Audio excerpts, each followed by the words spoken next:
Welcome back to another episode of Let's Talk About Human Rights, the show in which we discuss all things related to human rights. I'm your host, Jules Allender, and I'm part of the California chapter of Youth for Human Rights International.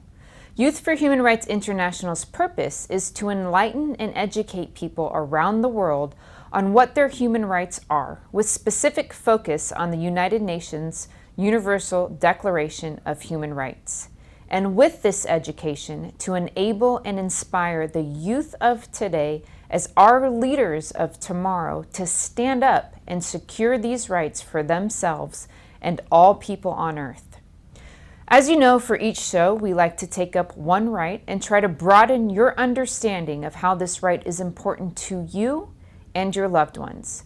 And for today's show, we will be looking at human right number 9, no unfair detainment, which states, "No one shall be subjected to arbitrary arrest, detention, or exile." Now let's take a look at a short video about this specific human right.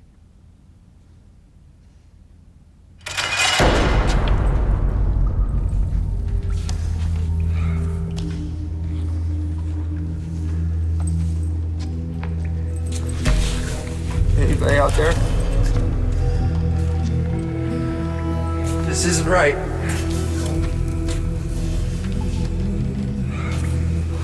Honey, just tell me what I did, please. Can somebody just tell me?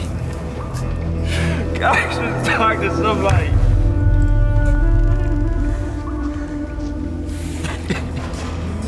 Let me go.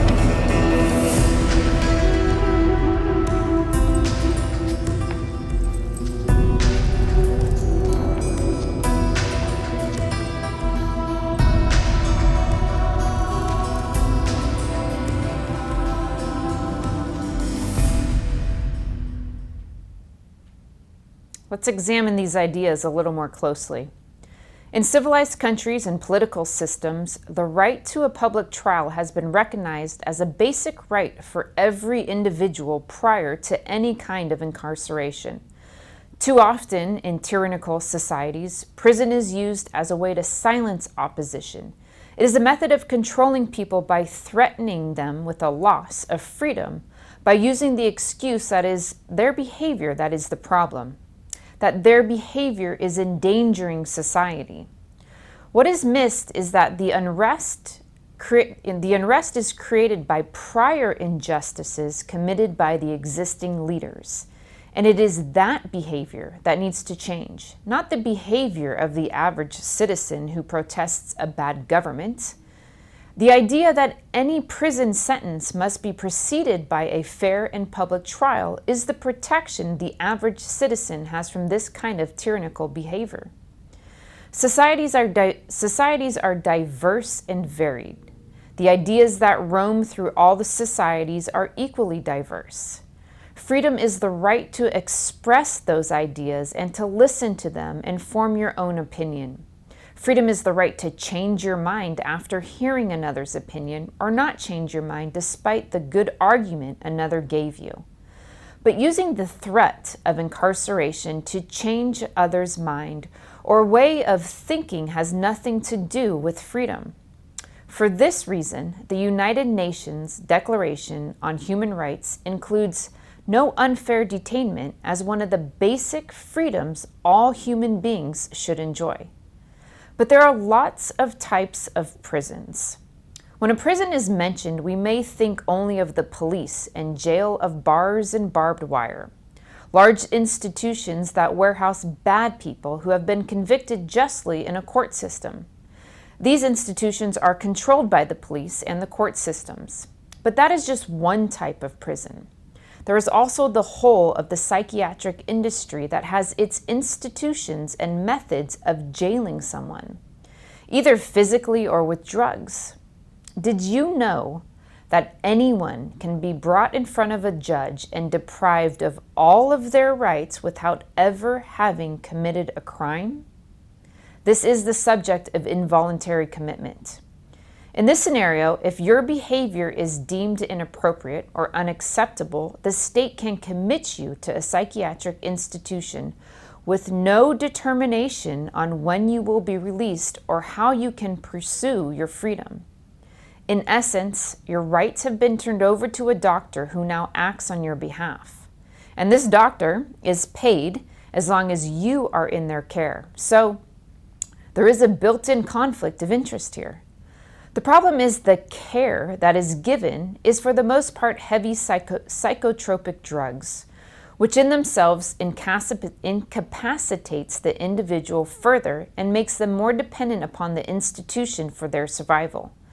This creates a cycle of mental deterioration that further justifies institutional. Let me give that to you again.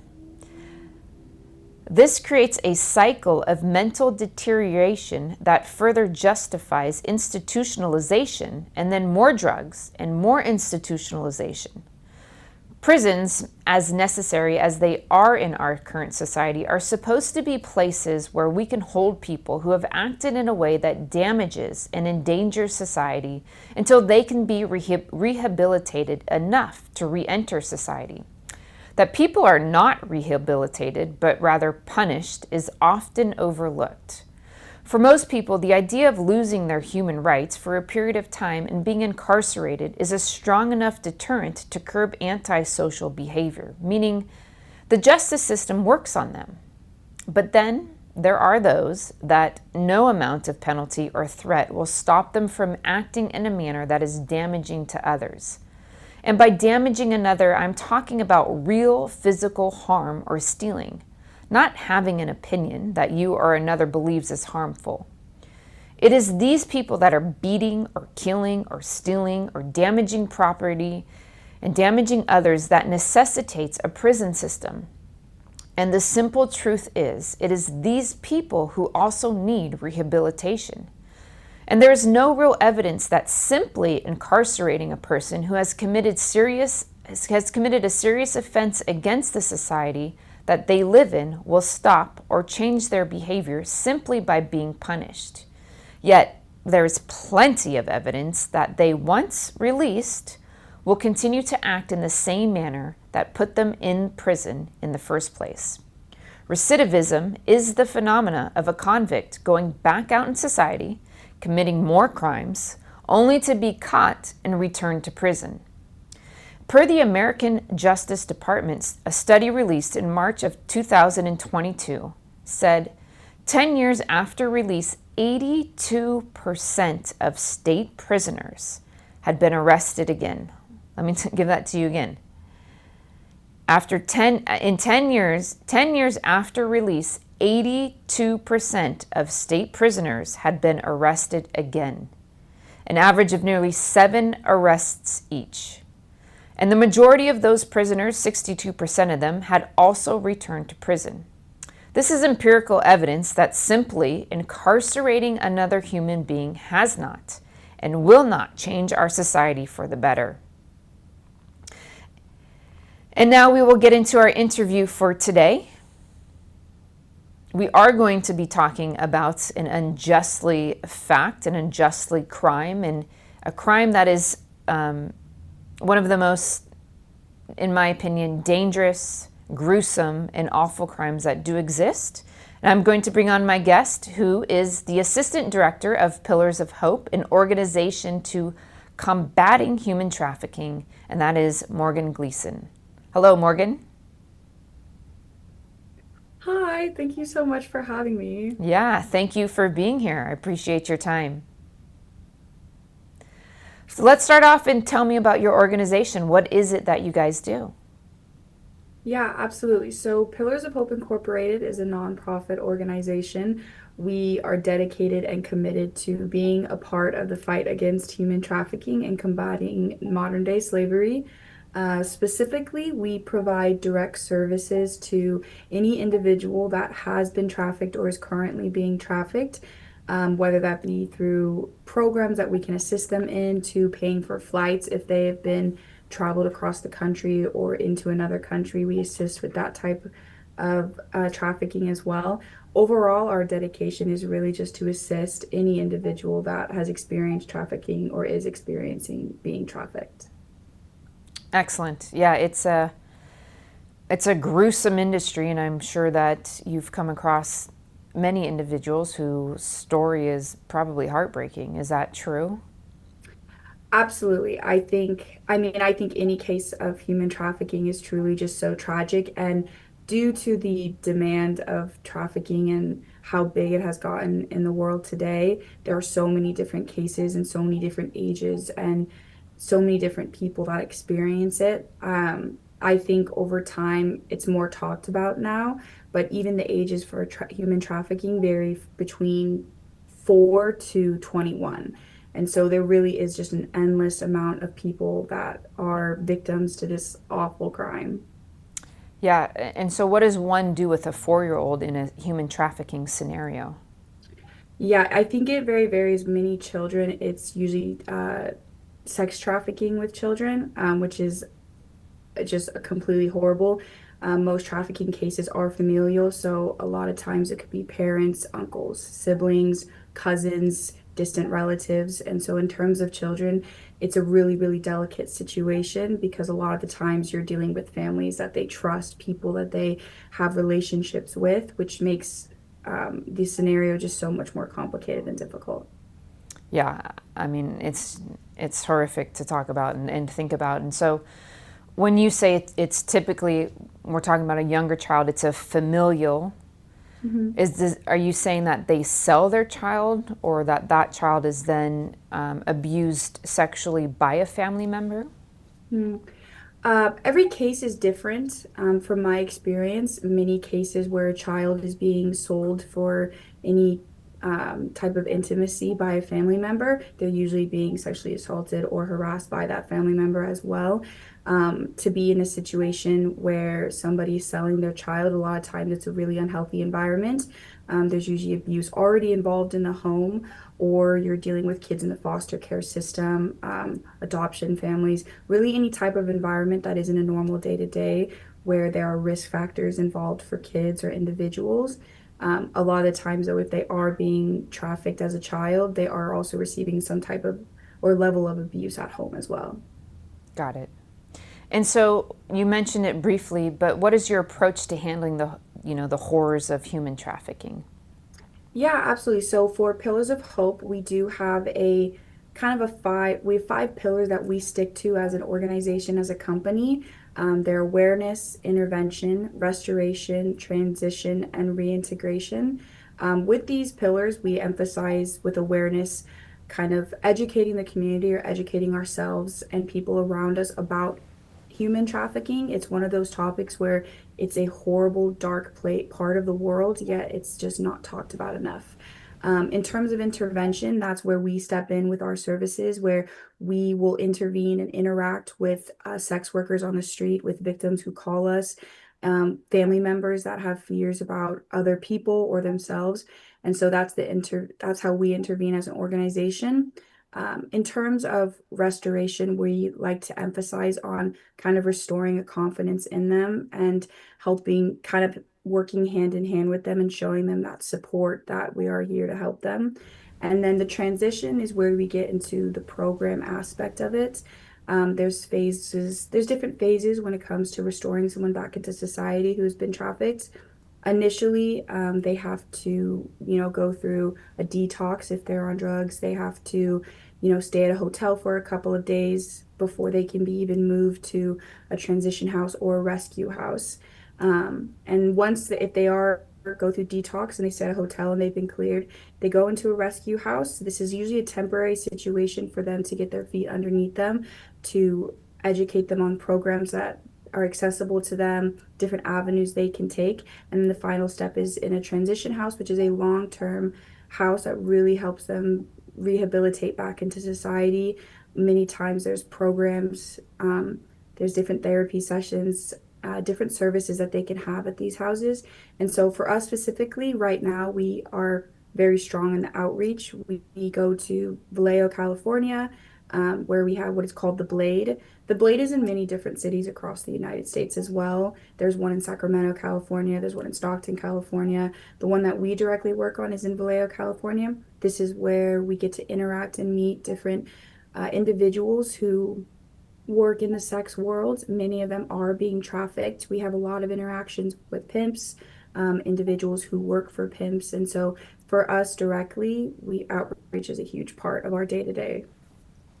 Yeah, I think the outreach part um, is priceless, right? And I want to back up a little bit. You know, I mean, I've interviewed hundreds of different organizations in the field of human rights over the last several years. And I have to say that human trafficking and child sex trafficking have been the most, we have interviewed more organizations in the area. And to me, that just tells me how much of an issue it is, how, in all these points that you're talking about, it's not talked about enough, right? There's not enough prevention, there's not enough education, there's not enough solutions into the other underlying issues that actually forces one into or causes one to get into any type of human trafficking, whether it's labor or sex trafficking, right? I just, every time I bring someone else on, it just astonishes me how much is just not talked about and what new information that actually is presented by this organization. You know, I'm like, oh yeah, I've probably interviewed 35 to 40 groups in this. I'm curious to see I'm gonna find out, and always something more. And I think one of the issues, especially in the United States, is we just don't think it occurs here. We just don't think that it's going to happen to our child or our family neighbor or our neighbor. And if we're in a specific societal class, it doesn't touch us and it doesn't affect us. And we can look down on when we see sex workers, prostitutes, things of that nature, and have an assumed opinion and not really know the truth behind it, which I'm going to ask you a couple questions about. However, I do want to get back to this 4-year-old child because the age always, no matter how many times I've heard stories, which is heartbreaking, an age that young, it always sticks with me. So I guess my question is, after all of that pre-question communication to you, when we're talking about 4-year-olds and young childs, is this happening in the United States?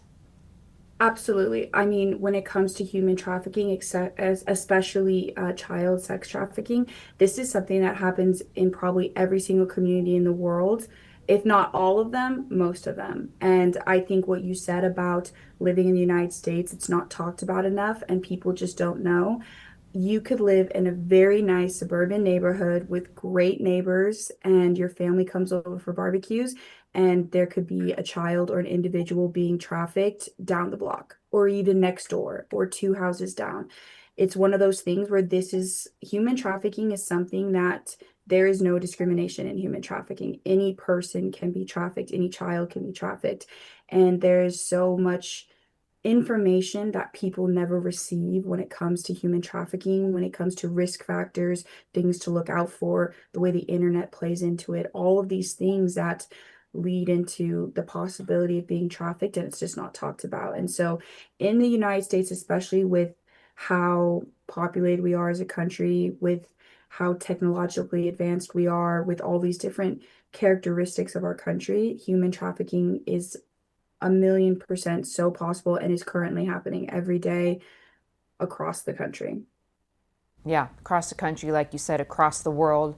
I think it's easy to live in, and it's not just the United States, but, higher class societies. And I don't mean that demeaning to anything, anybody, or any place in the country, but you can look around and have a standard of living and you go, well, this must happen elsewhere. Mhm. And the truth of the matter is it happens everywhere. And the fact that it happens everywhere is disgusting and it's horrifying to me. So yeah, thank you for that.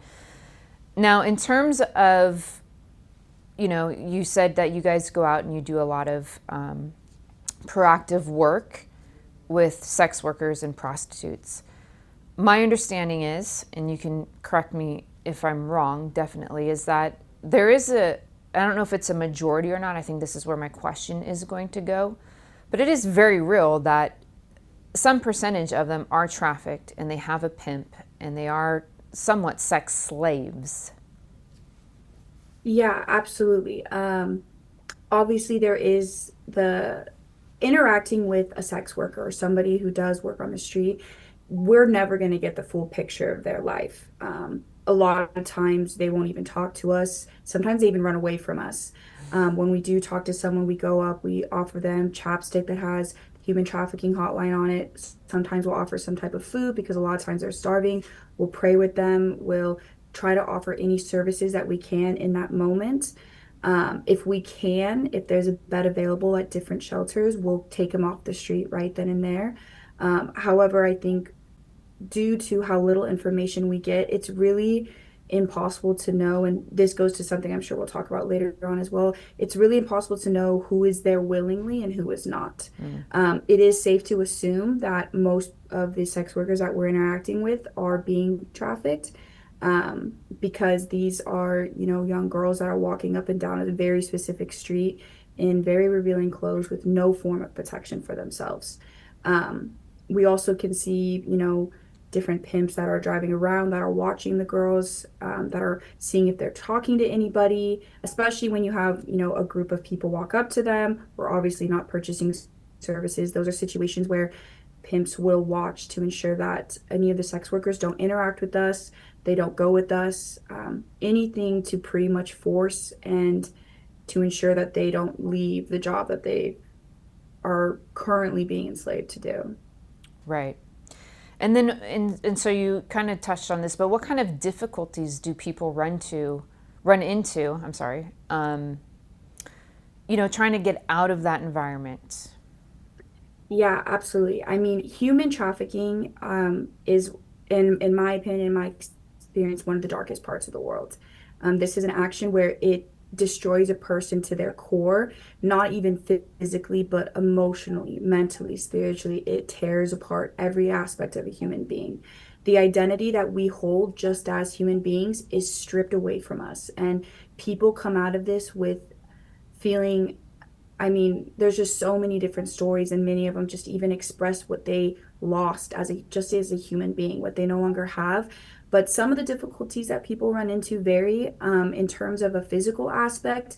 Many may have physical disabilities from drastic and horrible physical abuse that they not only receive from their traffickers, but also from people that they were trafficked to. Most will have severe mental health issues, PTSD. They will struggle in social situations. Any form of employment may become difficult for them. Some of them have no form of education or high school diploma.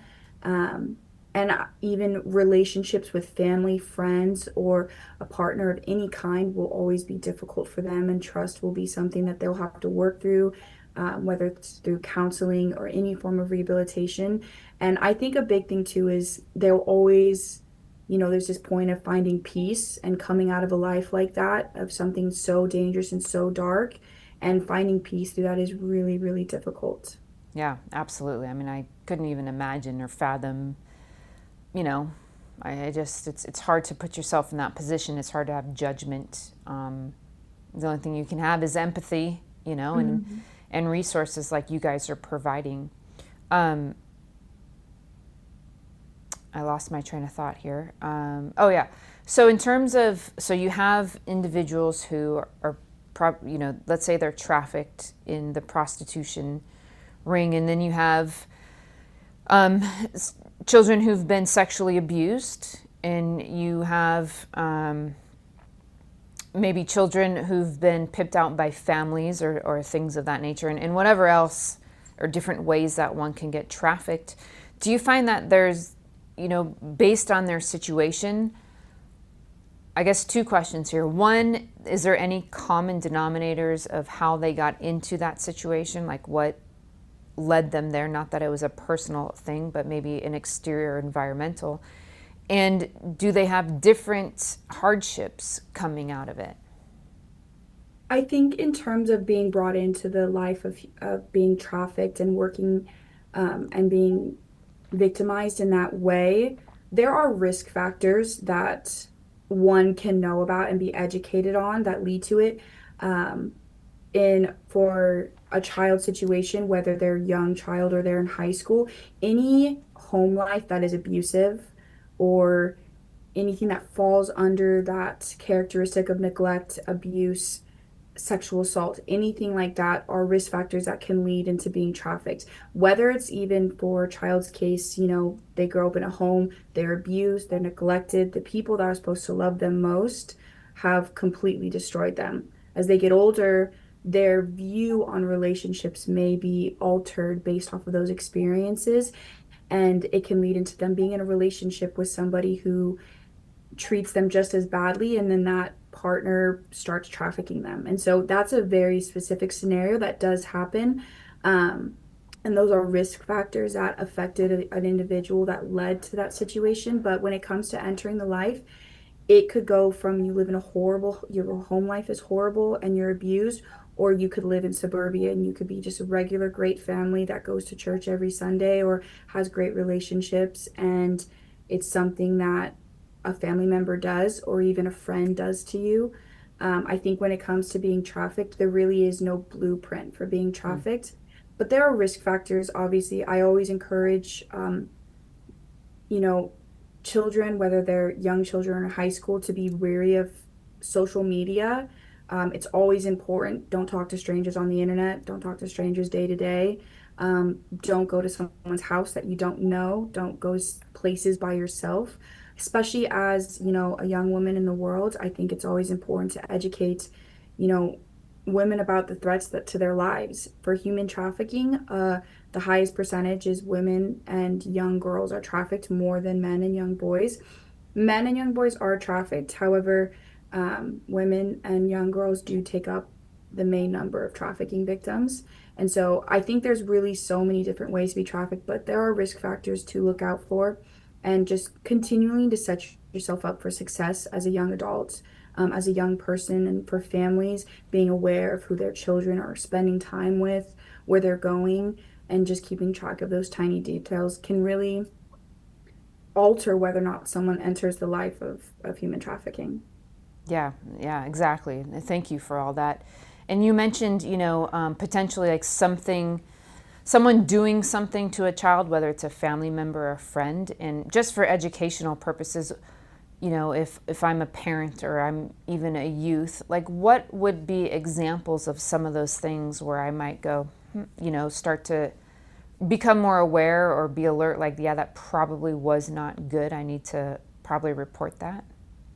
Absolutely. I think in terms of a relationship where they don't know the person, stranger danger is relevant from back then and it's relevant now. Any stranger that approaches you as a child or as a high school student, there is no reason, unless your parents know who they are and they told you they know who they are. Any form of social media obviously is so big in today's world.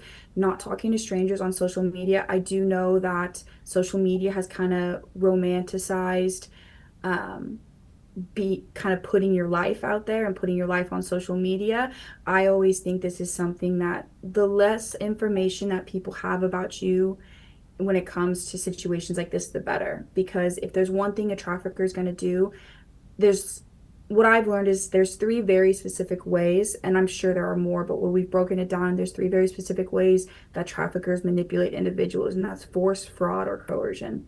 When it comes to coercion, you're looking at traffickers that are manipulating people. And so, as a child or as someone who's in high school, as a young adult who's at risk to being trafficked, you have to realize knowing when you're being manipulated, knowing this person, I don't know who they are, they got this information from this place. I think those are really, really important things, especially with the way that social media is used today, the way that traffickers are able to talk to kids and talk to young individuals. I think that's just one way of don't talk to people you don't know or talk to people that have nothing to do with your life. There's never any reason. For Don't send parents, them nudes, right? We learned yeah, that, yeah. don't send pictures of yourself. Don't go on dates, don't go places and don't tell friends or family. You could always tell at least one friend where you're going, or even taking a friend with you. And so I think those are just small ways in terms of people you do know when it comes to children and young adults or kids in high school. When it comes to people you do know, it's a really slippery slope in that situation because this is a relationship that this individual has probably had their entire life or for a very long time. And so when it comes to trafficking in the case where it's familial and it's from the trafficker's a friend or a parent or an uncle or cousin or any type of relative, there are signs where they try to be alone with you a lot. They touch you inappropriately, whether that be your waist, any private parts. They tell you, I think a big thing I see a lot is family members being like, "Oh, you're our special kid." Like for Mm, a young girl, it's like you're my special girl. Like you're they build up this relationship and they build this trust and this foundation that's of with love and trust, and then they use that to manipulate a child. And in those cases, I think parents being aware of their kids' whereabouts is really, really important. yeah, absolutely. Thank you for that. It's very helpful, very important information. Now, going back to the resources, are there times when you cannot help someone who needs your help because you don't have the resources? Absolutely. I think because human trafficking is not talked about enough, there are not enough organizations or people working in this field, doing a job against human trafficking. And so, three of the main things I think that we struggle with is the number one is beds and facilities. There is not enough rescue houses or transitional houses for individuals who have been trafficked, who have these experiences and they have to work through them. There's not enough places for them to go to be rehabilitated back into society. A lot of them either stay in the life until, they die or they have nowhere to go. All the relationships with their family have been severed. And there's just not anywhere for them to go, and there's not enough organizations doing this work. I Mm, think that's one of our biggest things. We collaborate with a lot of different organizations. And so when we do street outreach and we're talking to girls, we always make sure that there's a bed available at one of the shelters. And these shelters aren't even specific to anti-human trafficking. mhm, These shelters are specific to domestic violence, homeless. So we don't even have a shelter that we can, send individuals who are being trafficked that is going to be specific to them, that will have the correct tools for them. And so that's a really big resource that doesn't exist mm, as much as it should. That makes it hard. I think even with that, with the shelters, they're not open on weekends. And so if we mm. get a phone call on a weekend that somebody needs help, these shelters that we want to send these individuals to aren't open on weekends and we can't even send them. We're like, Oh can you my wait till gosh. Monday? And that's just because there's not enough people in this type of career. Um, I think other comes it's that there's a massive lack of programs for women with children. A really big MO today is that traffickers will impregnate their victims and then they will hold the baby over their head, whether it's I'm going to traffic the baby, I'm going to hurt the baby, and women will stay in the life to protect their child. And there is a severe lack of programs for women who are being trafficked that have children. And that plays a big part. My organization, we're currently in the process of um, building our rescue house and we're receiving funding for it. And one of the very specific things that we've done is we ensured that we set up the program that we can accept women with children. Another even resource that is lacking across the board is there's a lack of programs for men and young boys.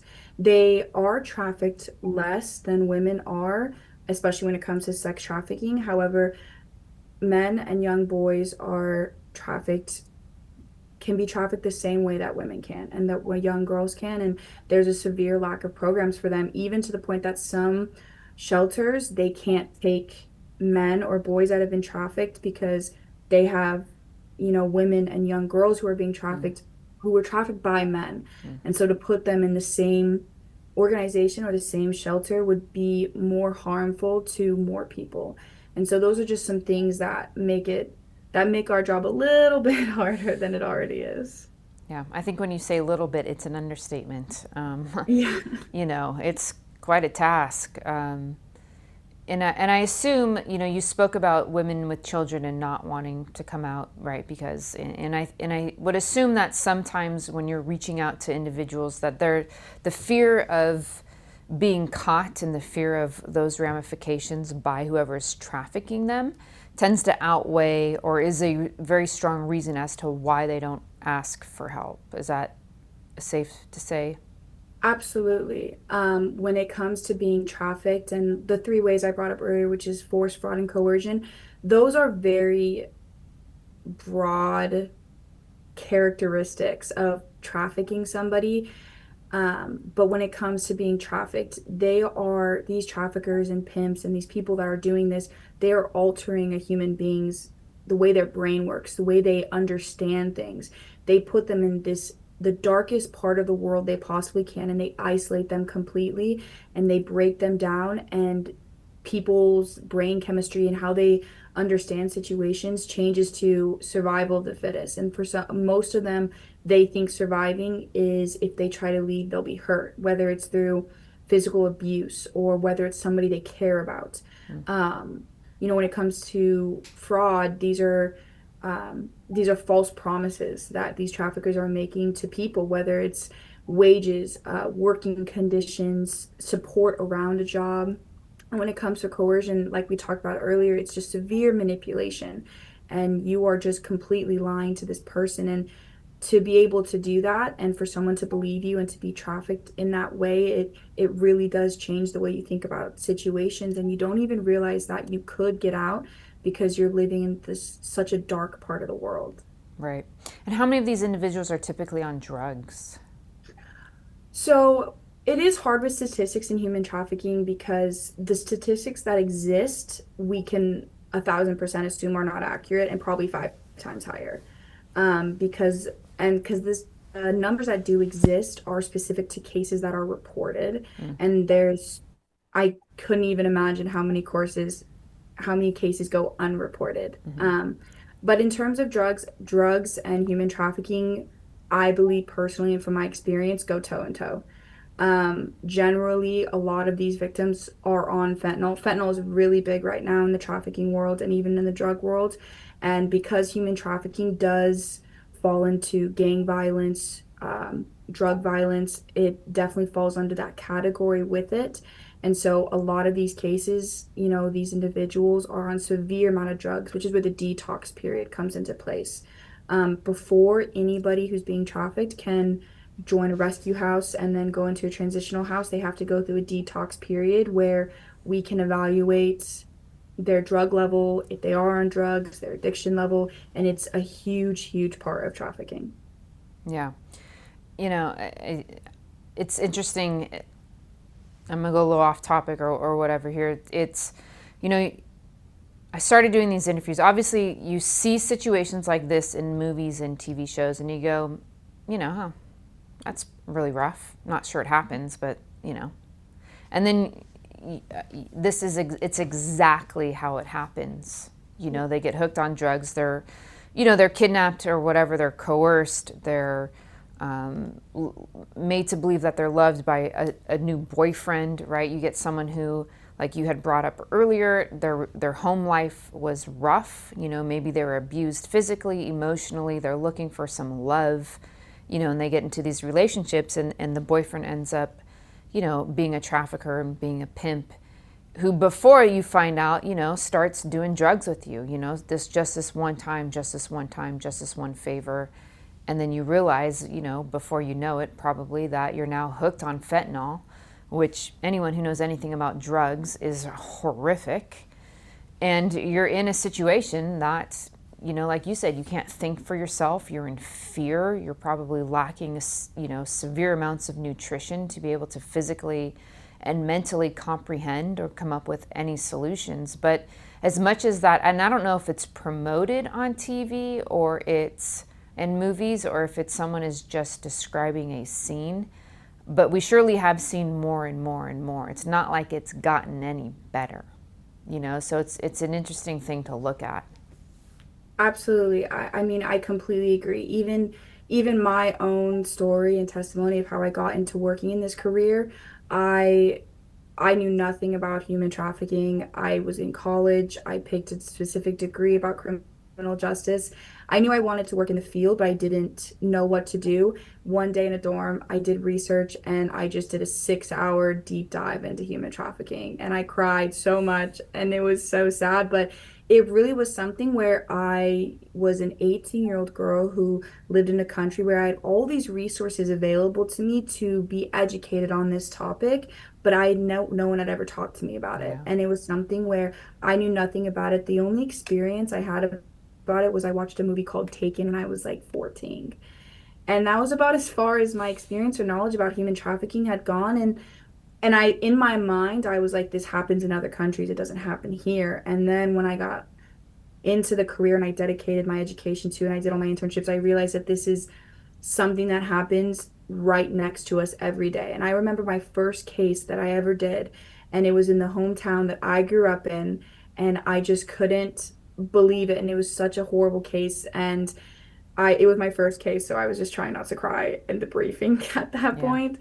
But it really was an eye opener for me to realize that this is just not talked about. And I think there's a reason behind it. I think that, if we talked about human trafficking more, I think there would be more safety things put into place for young adults, for women, for all these things that we don't have right now. I think there would be more to protect, especially young adults and young children from such a horrible thing like human trafficking. And there's just so many things that are difficult to educate on, and so many people just aren't educated.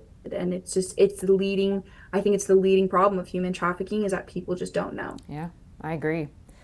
I agree 100%, and I don't think we need to state that it is very clear it is a violation of your human rights and multiple human rights, and you don't ever have to be in any situation like that or even close to it. So, yeah, I agree. It needs to be talked about more, hence one of the reasons why you do what you do and we do what we do here, and we've interviewed a tremendous amount of organizations in the area, and to your point, again, even though it's still not enough, Yeah.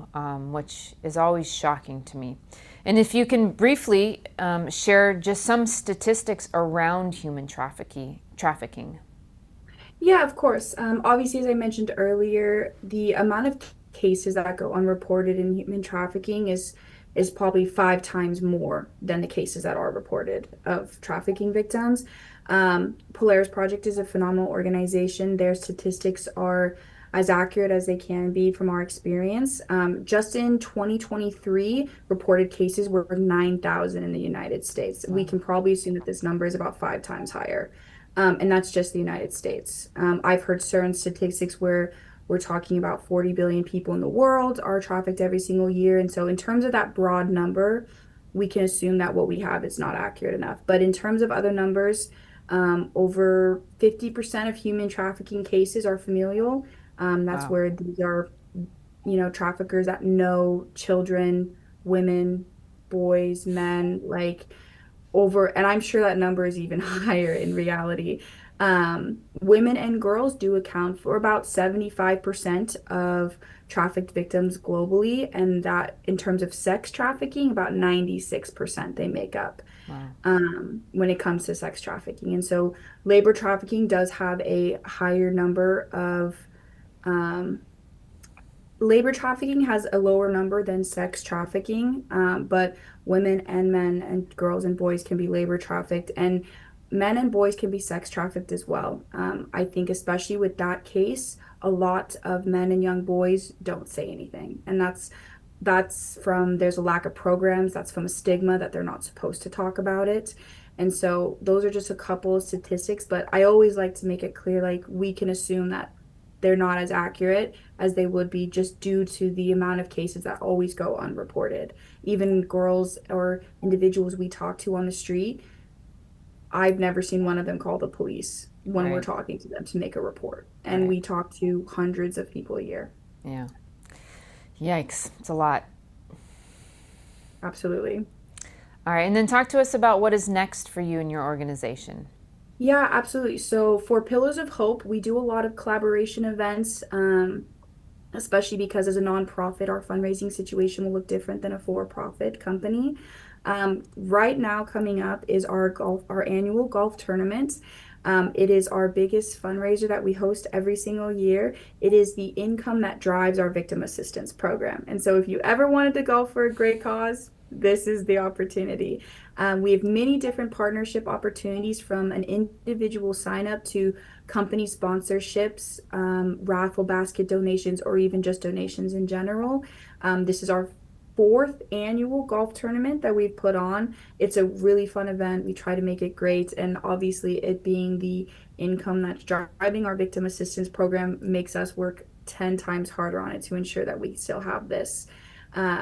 And so I think that that's coming up. And then one of our collaborations with another organization in Mexico, the organization is called Church Mexico. They're a wonderful organization that emphasizes on educating different communities in Mexico about um, human trafficking, which is where we're coming in to educate a specific community about it.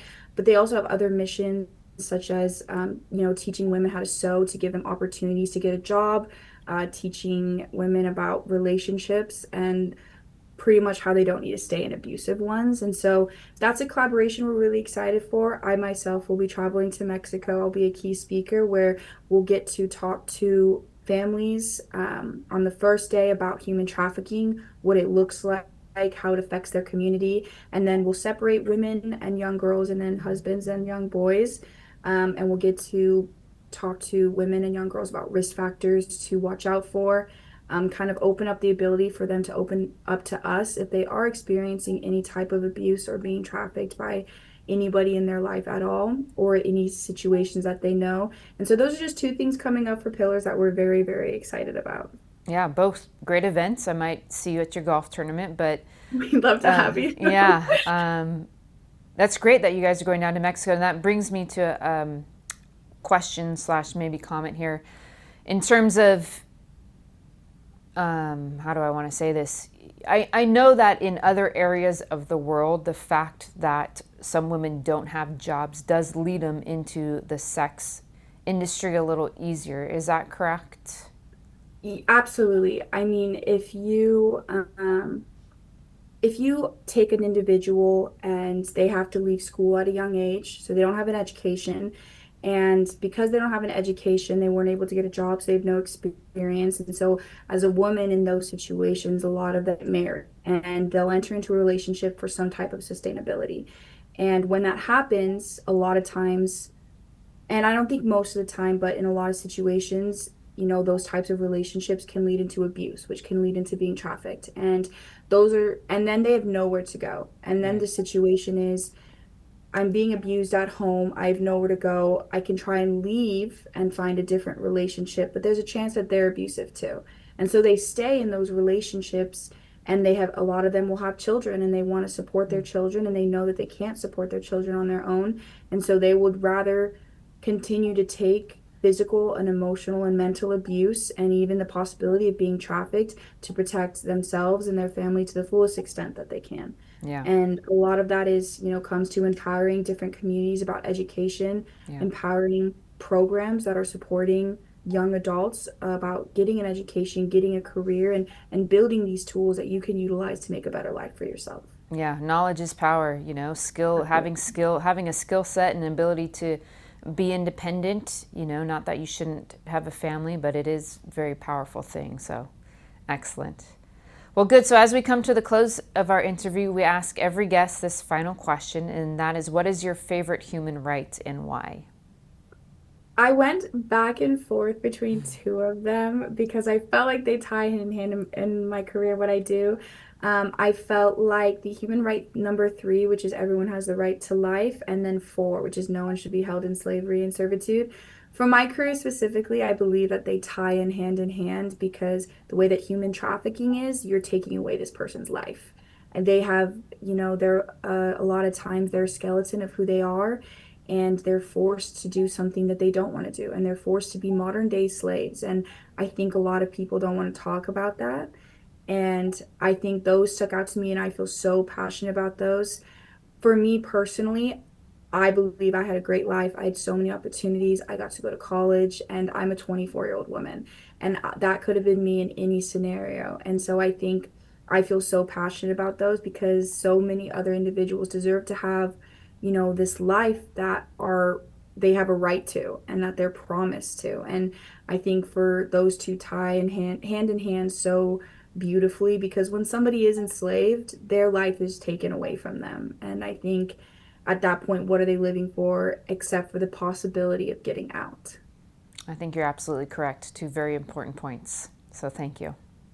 Of course. Thank you so much. Yeah, thank you so much, Morgan. It was great talking to you. Very happy that you took the time to be with us today, and thank you for all the work that your organization does on this horrifying topic that a lot of people can't confront. So, and especially being so young, it's incredible that what you do day in and day out. So, thank you. Of course. Thank you so much for having us. We're just happy to talk about the organization and talk about what we're doing.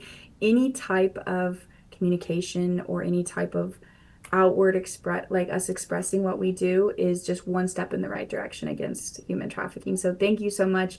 We're so happy to be here, and I'm honored to be able to represent my organization. You're very welcome.